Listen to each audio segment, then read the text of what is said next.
Hey guys, so today I have a review of Gardens of the Moon by Steven Erikson. It's this book here, and it's the first of a massive series of I think about 10 books, and they're all a lot bigger than this one.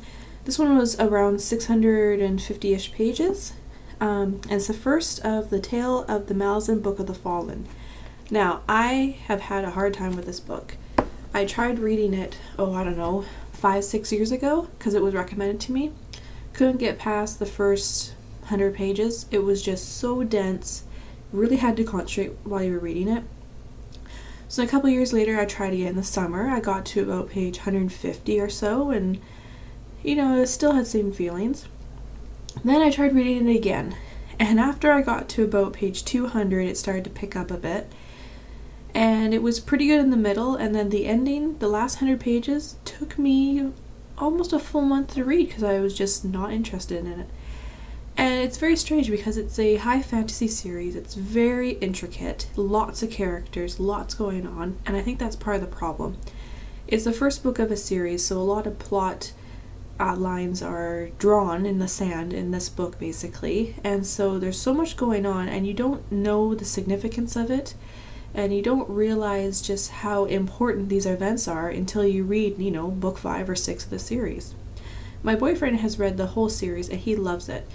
So he said, it is overwhelming at first, but it gets a lot better and it's totally worth it. So I am going to read the next book. I have books 2 and 3 anyways. So I'm going to give those a try. But, I read A Game of Thrones, the first 4 books of that series, and I just flew right through it.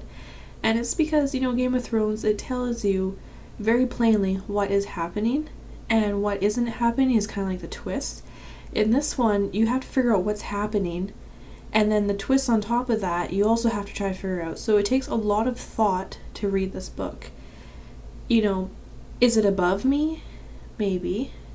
Is it something that I might appreciate later in life? Maybe.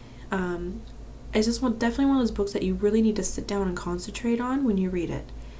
So with that being said, I gave it 4 out of 5 stars, only because I can appreciate how dense and complicated it is.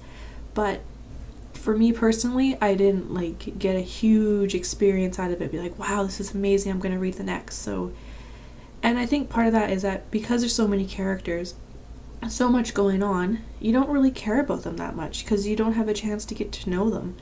So I'm hopeful that in the next book I'll be able to at least get to know a couple characters really well instead of being exposed to maybe 25 characters that are just kind of in and out kind of thing. There's definitely some cool aspects to the book, the magic system is about warrens. They open up kind of these dimensions, which I thought was really neat.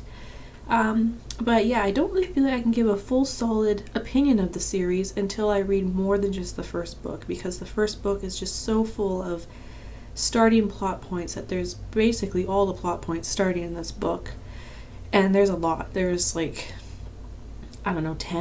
There's a lot going on. So it's very hard to keep track of, but I think I will try to read the rest of the series. So that is my little review of Gardens of the Moon by Steven Erikson. I hope you enjoyed this. If you've read it, please let me know in the comments what you thought of it.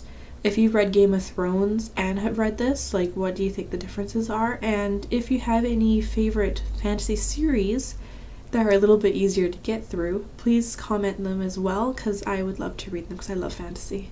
So thanks again for watching. Hope you have a good day.